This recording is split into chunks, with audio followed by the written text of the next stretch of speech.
I'll tell artists never do any type of business over Instagram. If they hit you up on Instagram, then and you think it might be legit, have them email you your email. Exactly. Have them email you, say, if you're legit, we'll talk.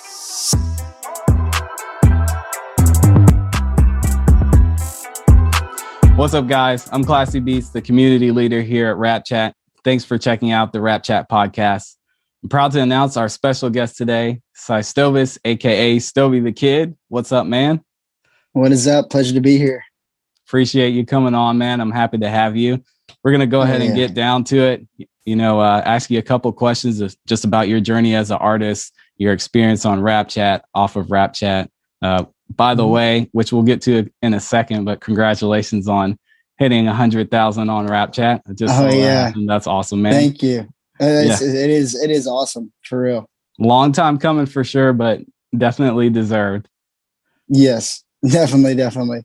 So I know the first question I like to ask to artists and producers, I guess, is, kind of talk a little bit about your journey as an artist, as a rapper. What kind of got you started? Just give us the whole come up story.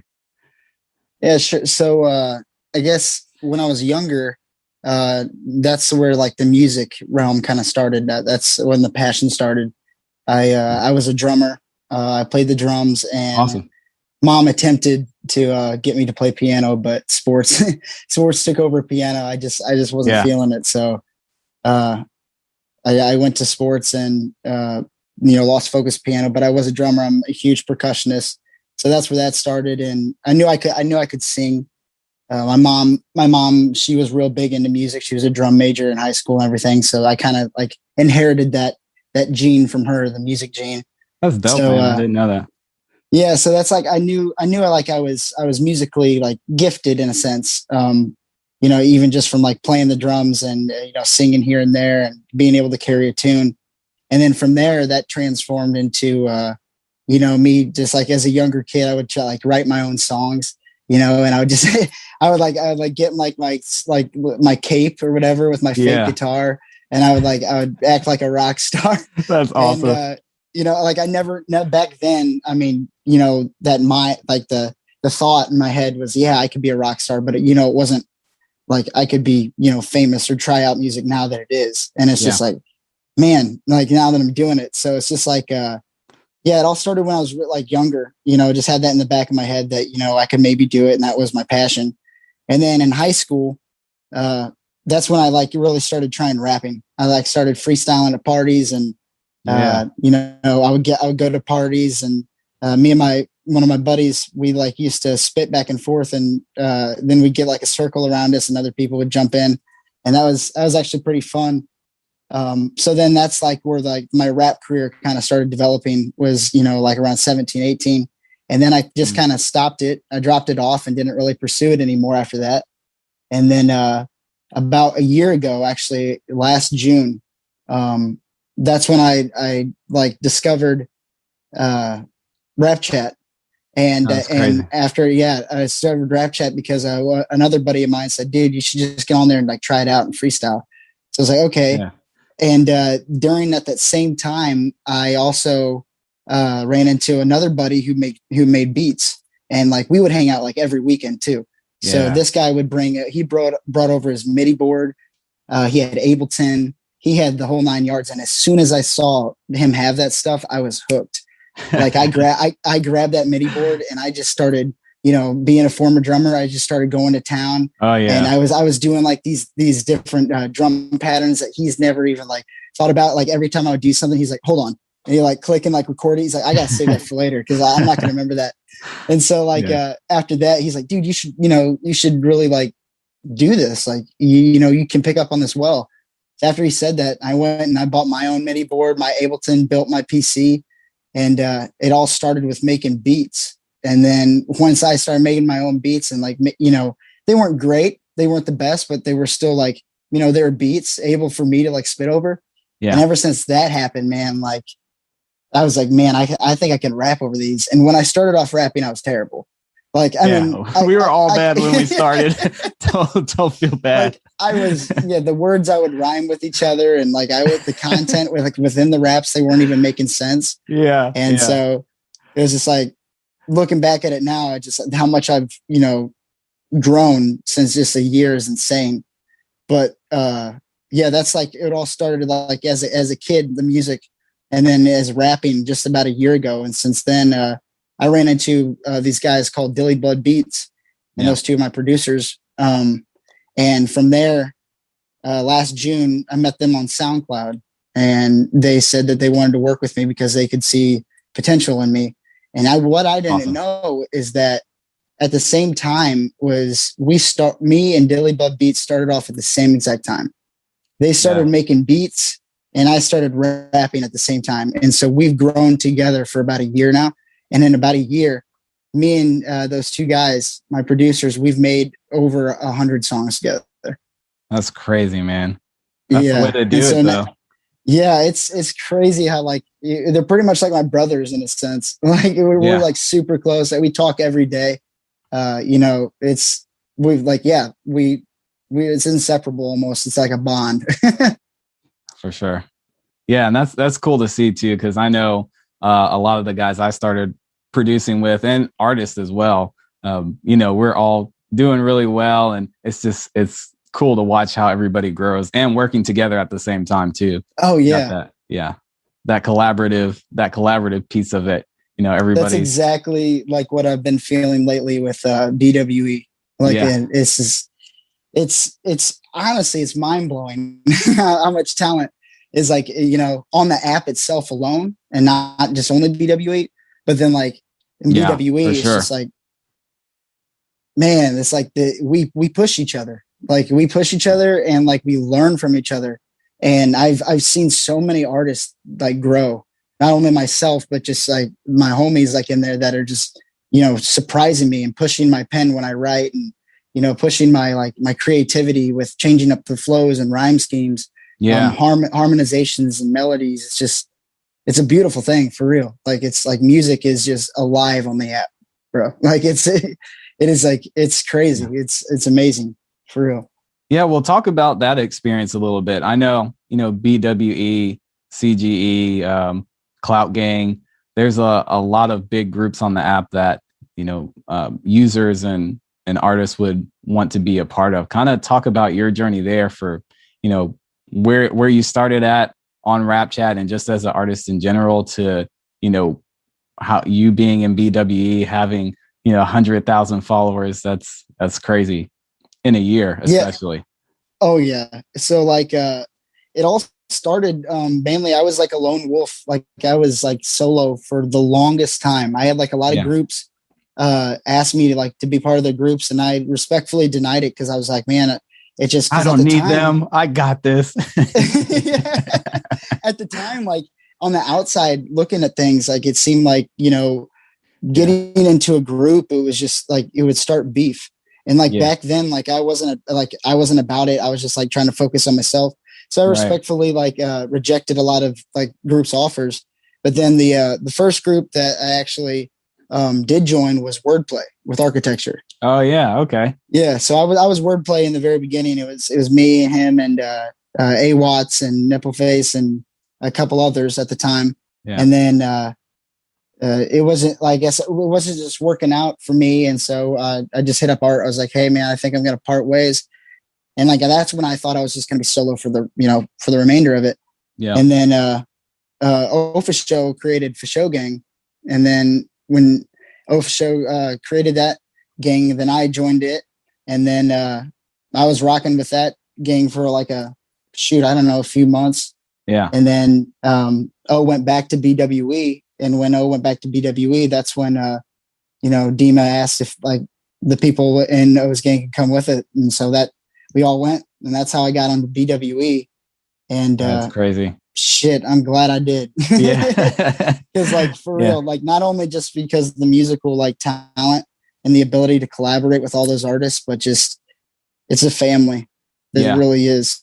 It is a family. Like I don't I don't like, yeah. It's like, I don't know. It's hard to explain. It's just the love that everyone's got for each other, and the amount of dedication and willingness to get better and to push each other is mind blowing in that group. Yeah. And I think that's a big thing too. I always like to key on that. I think artists and producers don't appreciate enough is the collaborative piece of it. You know, it's simple math, really. Like if you've got your music that you're putting in front of your fans and you have someone else you can work with, you're going to get in front of their fans, and that just builds your fan base naturally that way, especially if the music's dope, you know? Oh, for sure.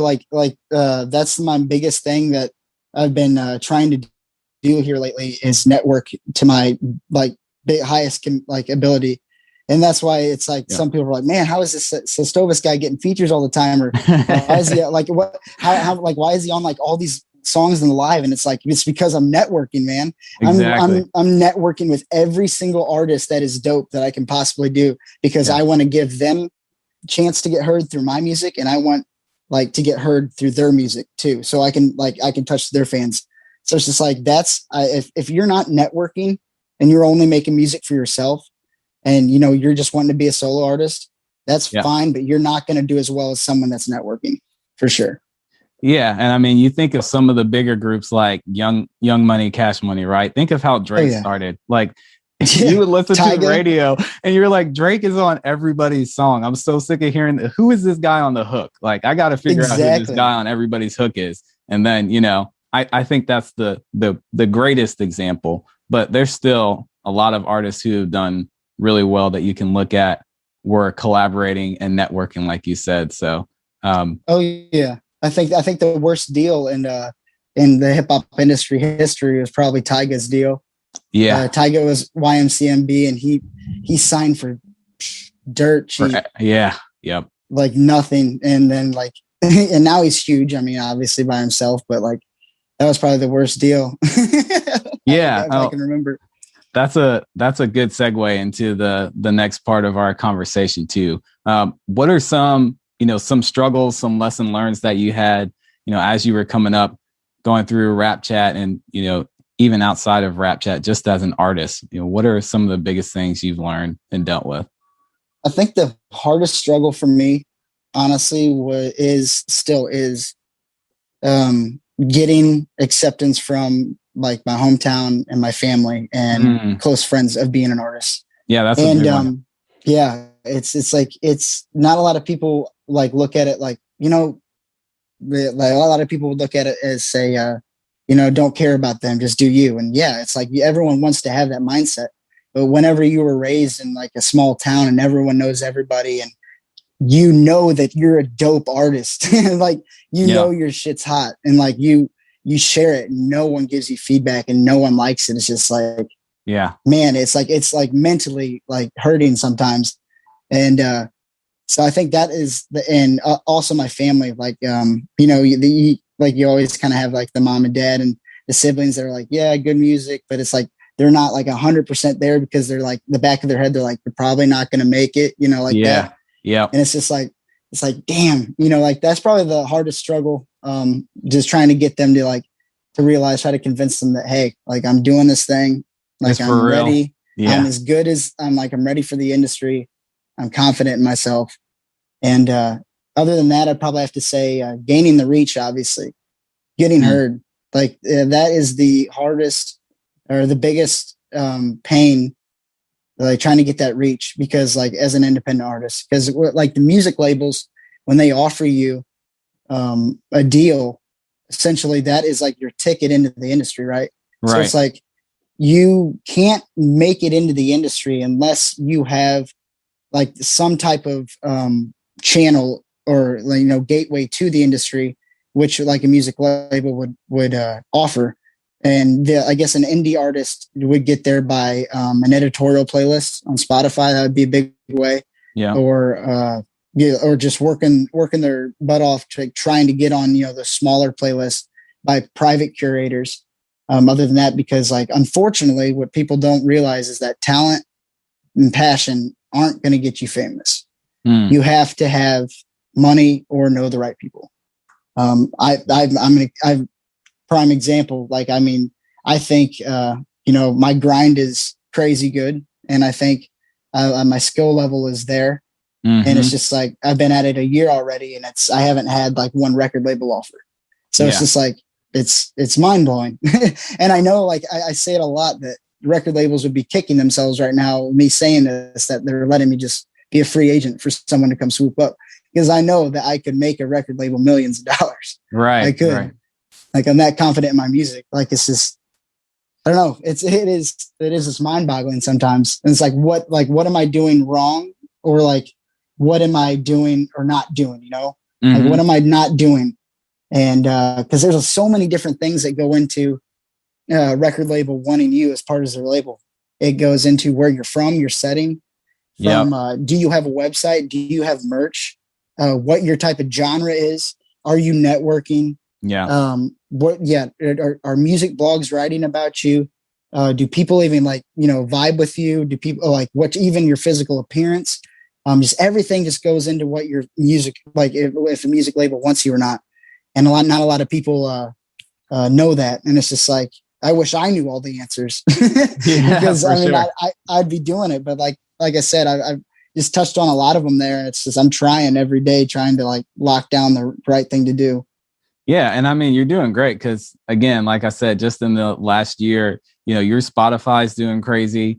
You've got tons of listeners on Spotify. You're doing great on Instagram and Rapchat. So, you're definitely, I feel like, got a good system down, and you're building your brand, like you said, which is important because no one's really in today's day, when, your little cousin can put out an album, no one's really, just out there looking for artists. Like, you have to have a lot to offer, like you're saying, for someone to take a look at you.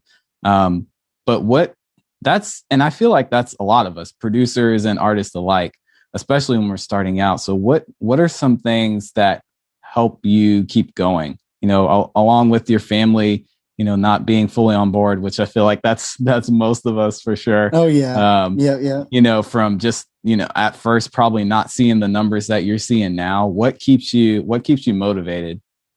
Honestly, what keeps me motivated is I'd have to say is myself, like, wanting to be better. Like, if I go to listen to one of my songs that I've made and I hear something like, that could have been perfected, that drives me even more to become better and to keep going.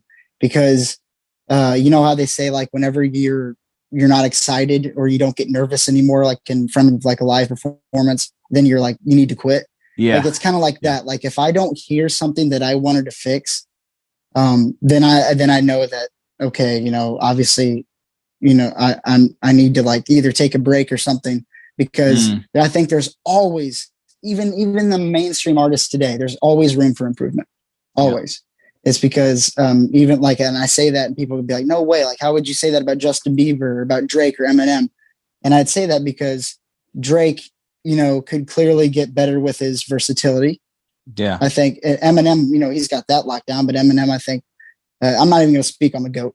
I'm not even going to speak on the GOAT. But like, it just, for example, there are like some other artists in the game right now that like probably think they're the best that they can be. And I think every artist has room for improvement until the day that they stop. Yeah. Honestly. And so that's what keeps me going, really, is trying to be as best as I can.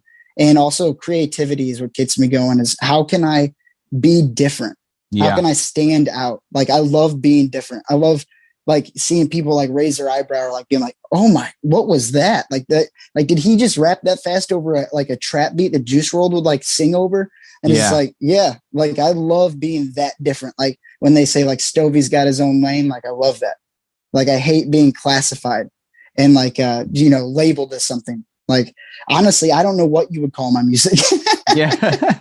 It's a form of trap music for sure. Yeah. That's for sure. Yeah. But it's like, I don't know what it is. Yeah, no, it's definitely dope. And I mean, anybody who hasn't checked it out, please go check him out. It's amazing.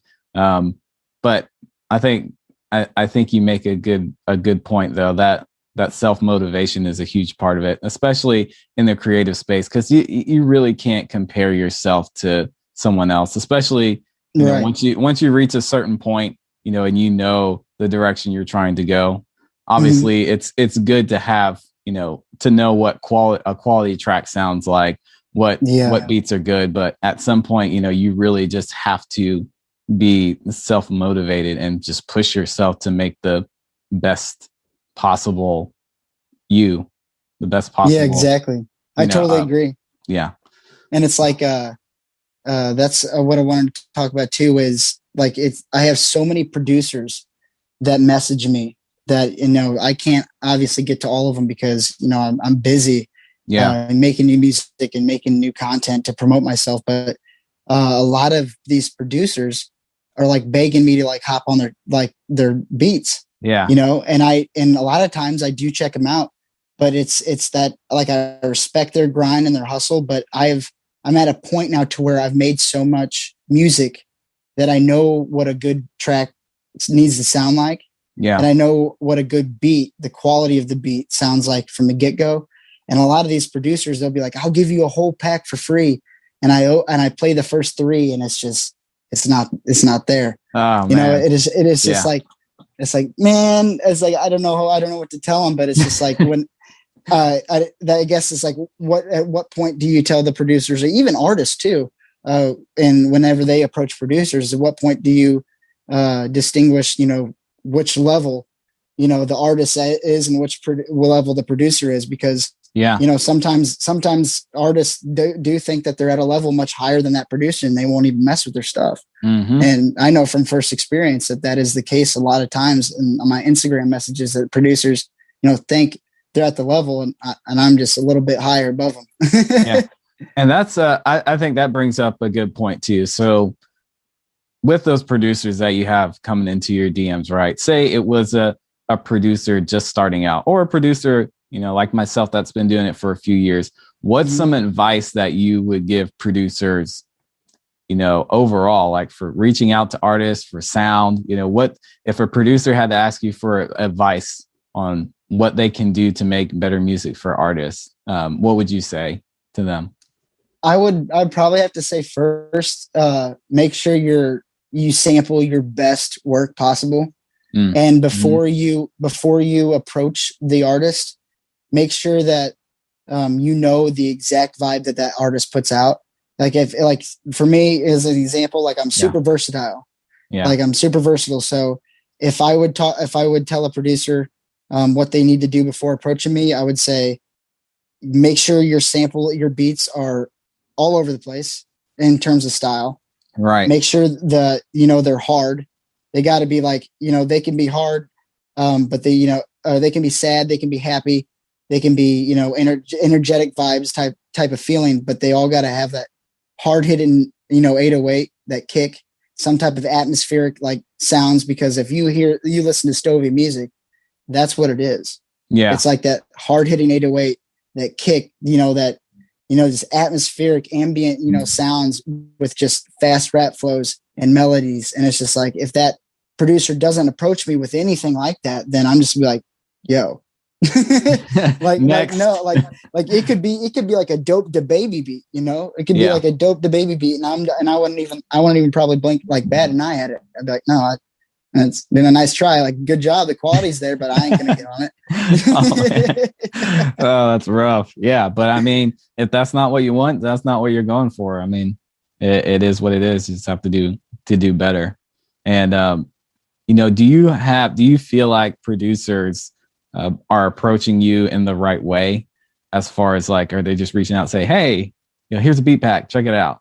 Or, that's a good point. That's another thing that I wish the producers would kind of get better on, is they kind of, I don't know, they don't do it on purpose, but they kind of do it in an aggressive, an approach. They're like, hey man, I hit you up about that free pack I gave you 2 weeks ago. Yeah. What are you going to do with those beats? And I'm like, I got ones I've already purchased, and it's just and a lot of them do get upset with me, and they go off on me in the messages where I'm just like, man, it's like, I'm sorry. You got to realize that I've got 30, 40 other people just like you, not to mention my own producers making my beats, not to mention other, established producers that have made Billboard, songs for people that have given me beats. I'm just like, you gotta pump the brakes there sometimes. But yeah, they think if they could like you're change just waiting on them to send them to send you packs, right? You're just sitting there. Oh, I wish a producer would send me a pack. And that's yeah, usually not the exactly. case. Yeah.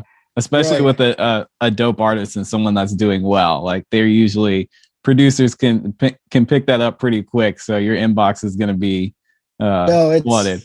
it's about 30 to 40 a day, probably.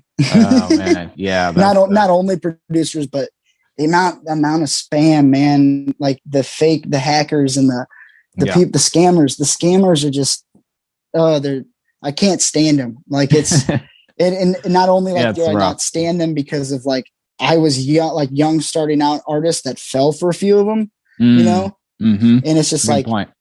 I just cannot, like, my head won't be able to wrap around the fact that there are people out there that are willing to do that to people. And it's just like, man, come on. Like, like, especially like the younger artists that they're like 17, like 16, 17, that have no idea, what's different from, what is a serious inquiry and what's total BS. And you're just trying to get your bank info and stuff.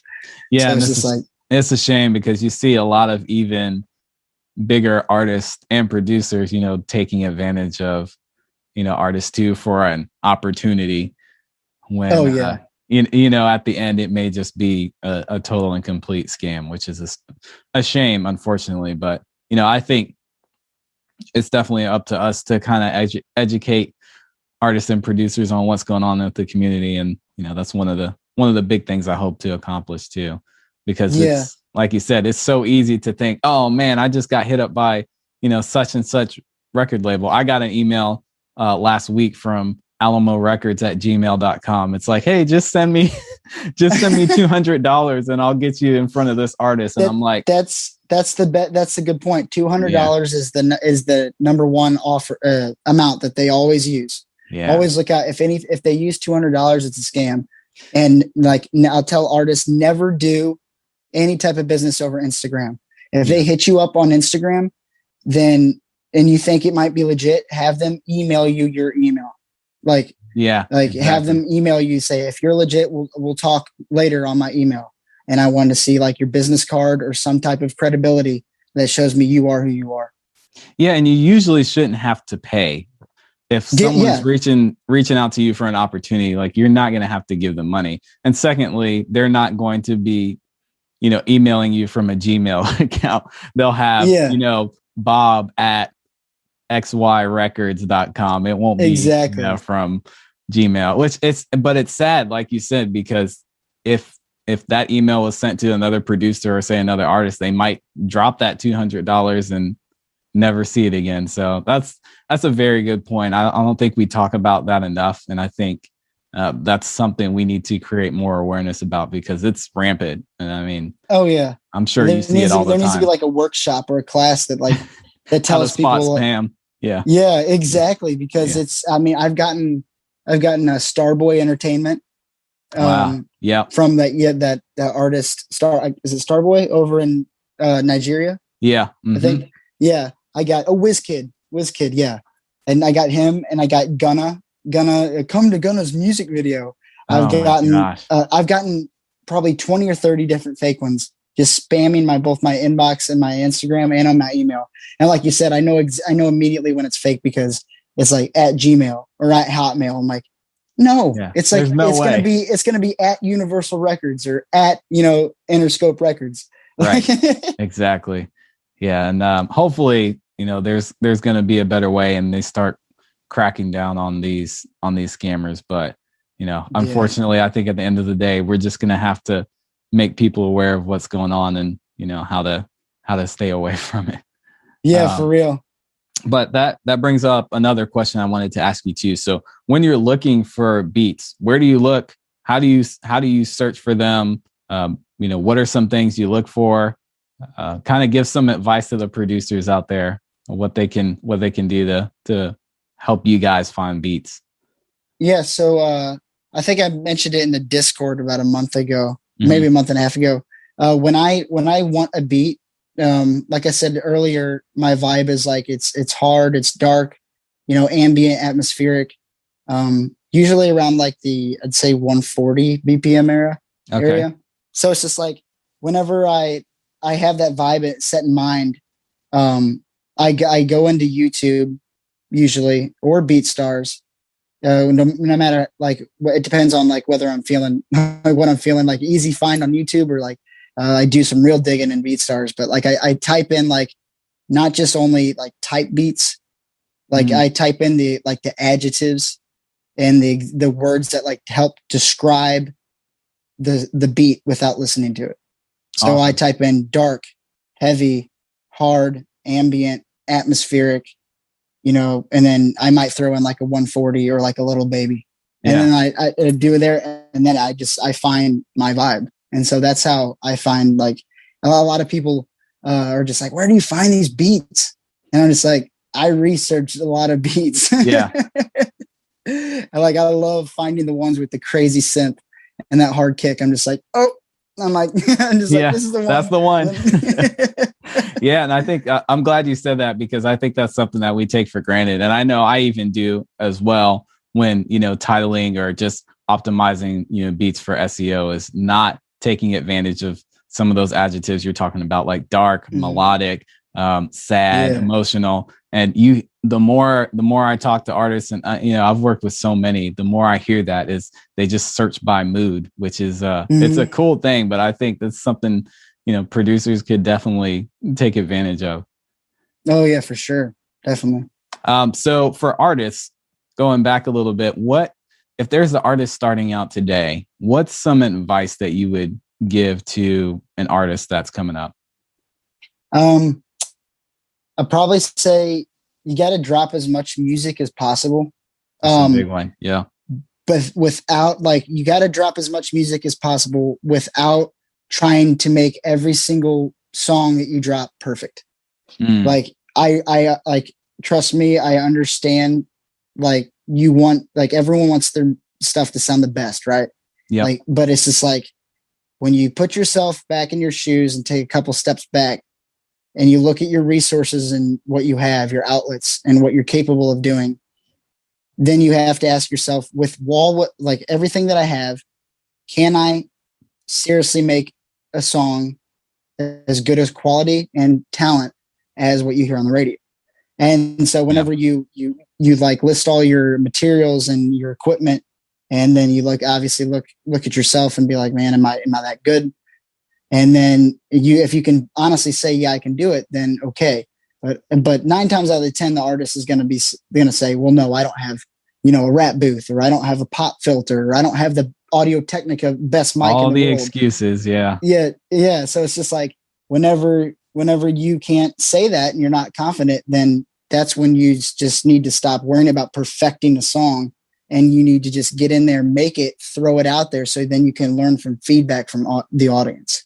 Yeah. And so, like, if you throw like a song out there and it doesn't get anything, then you know that you weren't ready, or you weren't promoting your music right. So that's like the two big issues. Like, if you throw a song out there and it's not getting any traffic, then you either didn't promote it right, or the quality wasn't there. And in your opinion, I'll ask this question. So what's worked from you from starting to now, as far as consistency of, uploading and releasing music? So I've noticed, and which I wish I would have known this back when I very first started, was that you have to, if you, like, say you take an album, if you're working on an album and you want it to do obviously as well as it possibly can, before you drop that album, you have to promote it. Like, you have to, like, think of anything possible that you can do to talk about that album. Have a TikTok video, have Instagram stories, have Snapchat stories, have music blogs write about the album, that they listen to it, and so that people can understand the album before they even go to it. So like, you want to hype up your album and your just any type of music as much as possible before you drop it. Because when I first started out, all I did was I wanted to make as much music as fast as I could and throw it out there. And then when I first started, I threw it on Spotify. I'm like, all right, guys, come on. Like, check it out. I was just like, it's here. 2 monthly listeners. I was like, Oh man, this yeah, we've all sucks. been I was there. like, like, I was like, my hometown's not even listening to my music. My family ain't listening to my music. I was like, I think I have like 6 whopping listeners like for the first month and a half. And I was like, oh man, this is awful. Oh, and I was no. like, and well, that's what I realized is I wasn't doing anything that I should have been doing. I wasn't pitching the playlist. Yeah, and I'm that's not a even big talking one. about just like I wasn't talking about just like pitching the editorial plays. I'm talking about what I do now is I go through Spotify and I look up different vibes and moods of playlists, and I find them and I go and I click on the playlist, and usually right at the very top of the playlist is that curator's info. It's either their email or the IG. And I get that. I get the IG and I get the email, and I message them and I said, hey, I was like, I've got a song for your playlist. A lot of times they'll answer me back, and most of the time they'll say, yeah, it charges this and this much money. And usually I pass because I'm like, nah, I don't do payola. Yeah. So yeah. It's another a scamish type deal. Yeah. Yeah. I mean, yeah, it's like, that's another thing. A lot of artists are like, well, yeah, they say not to do payola, but I mean, if you pay like someone to get on a high ranking playlist, you're going to get plays. People are going to see your music, and it's a way of promoting. I'm like, right. Yeah, but a lot of those people that use that payola method use bots, and they use bots that just constantly run your streams up, and it screws up the algorithm in Spotify. Yeah. Anybody that uses bots and gets fake plays, you are literally screwing yourself of ever getting on Discover Weekly, Release Radar, because all these bots that are listening to your music are your fans now. Exactly. So like those bots have no credibility and no source of like knowledge, and they don't listen to anybody else other than starving artists like yourself. Yep. So you want people that listen to Drake, that listen to Little Baby, that listen to Gunna, so you can be in that playlist, you know? And if you have like those bots that are just running up your plays, you're not going to be known. You're not going to be seen, you know, just by Spotify helping you because you're cheating. Yeah, that's a gem though. Talking about the playlist, because I think that's something a lot of artists aren't even doing, is putting their music out on streaming platforms, and it's so easy to do now. Oh yeah. But yeah, that's a big deal, and we'll definitely have to push that one too, because I think it's something so simple. It just takes a little bit of effort, and you probably use a lot of the playlists that you like to listen to yourself. Which is a great place to start.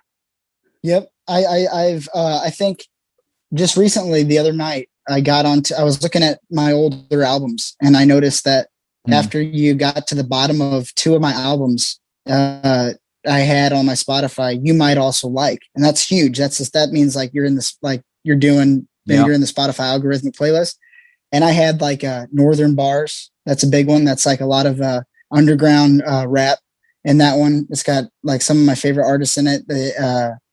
Cold Lyrics. That one had like J. Cole and Kendrick Lamar and everything. I was in that one. It's just like, it's awesome. And like, I think my highest percentage was 39% Spotify algorithmic playlists that my plays were coming from. Yeah. So that was huge. That's awesome. And then, and then it kind of like, for some reason it just fell off. And I think it was because I got accepted to a whole bunch of other playlists that, you know, were just from those private curators. Right.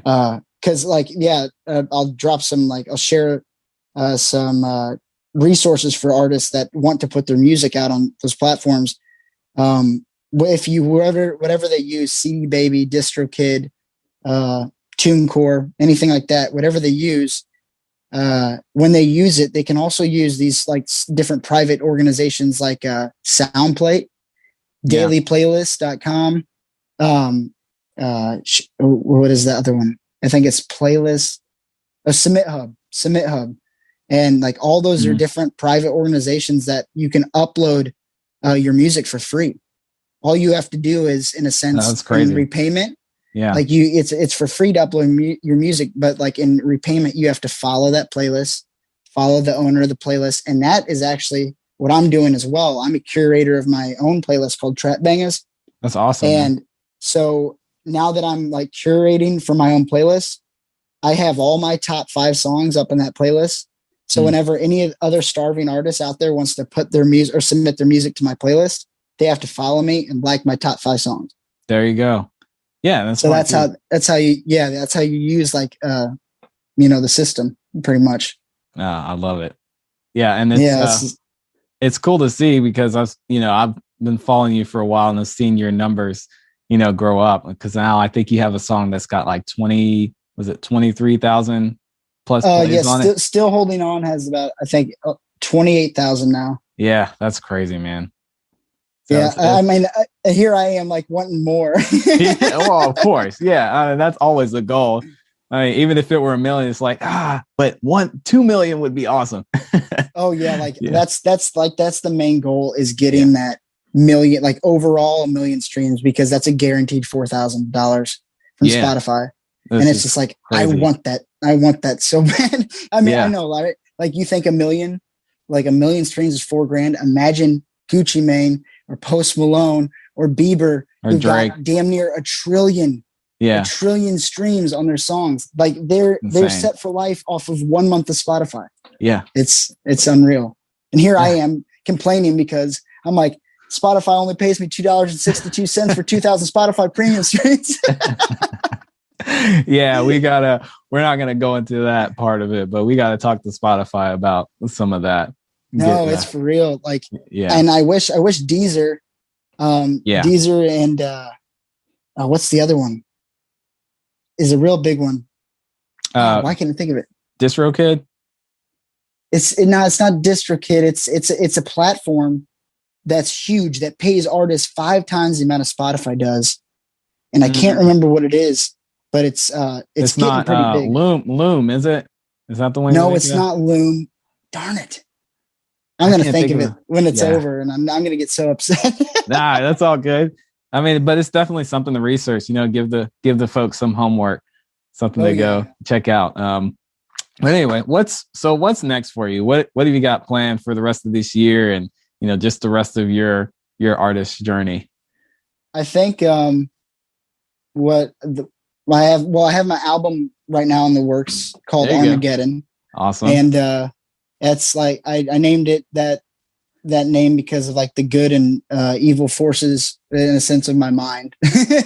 And because like obviously the story of Armageddon is the end of the world, and it's the good versus evil, and it's just a lot of the songs deal with like the evil, or this like the harder trap songs, and then the good are just like my genuine reflective emotional songs that that call out to a lot of people about the current issues we have in the world.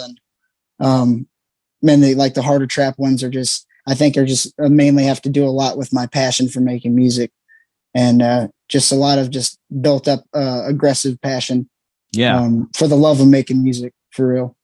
Yeah, that's awesome, man. When does that drop? So we're still like this is the thing. Me and my producers have had this thing, and we had so many different songs on it, and we've taken them and like ripped them apart and threw this song away. And every time I make a new song, I'm like, guys, this one's got to go on again. And it's just like this album is like gonna be a masterpiece. It's gonna be insane. Like, I don't know if you remember my song "No Dreamin'" on Rapchat.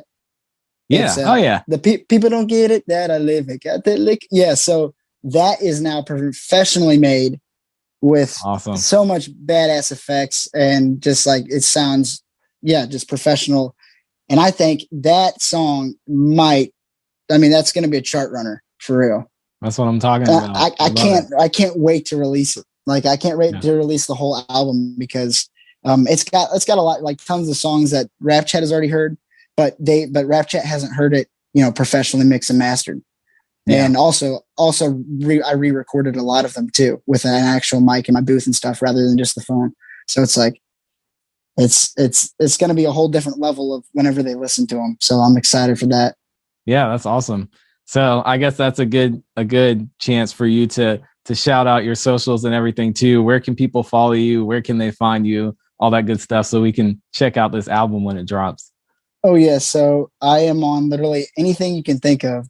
I'm on Instagram, Facebook, Snapchat, Twitter, Rapchat, Spotify, iTunes, anything you think. All by Systovis, Systovis. There you go. And you'll find me there. And literally, if you want to message me, I usually respond back to every single person that hits me up.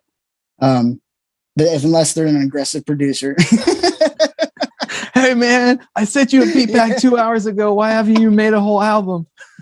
Yeah, for real. I know anyway, I'm not gonna go there. People tend to get impatient, but yeah, just when you're going into the DMs, folks, just be considerate. Okay. Yeah.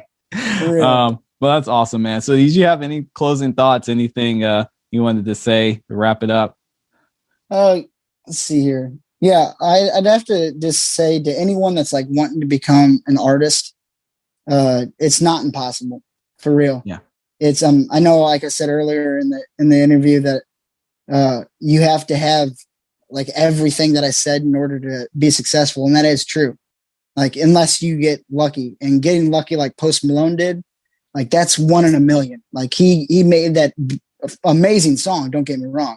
Yeah. You know, what is it? White Iverson, like insane, like an amazing song, iconic song. And he threw that up on SoundCloud. And the next morning he woke up to, you know, Diddy calling him, Snoop Dogg calling him, everyone calling him like, we want you, we want you. And he got flown out to California, and boom, like he's one of the biggest stars right now in the game. And it's just like, that when people hear that story, they kind of like get their hopes up. They're like, that could be me. And it's just like, I want to say, you got to put in the work.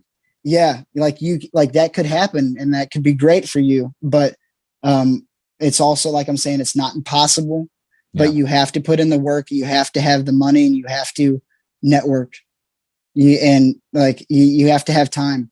You can't just you have to do it every day. You have to live, breathe, eat, sleep music. Yeah. Like you have to. Like I barely sleep. I don't do anything. I don't do anything outside of this room.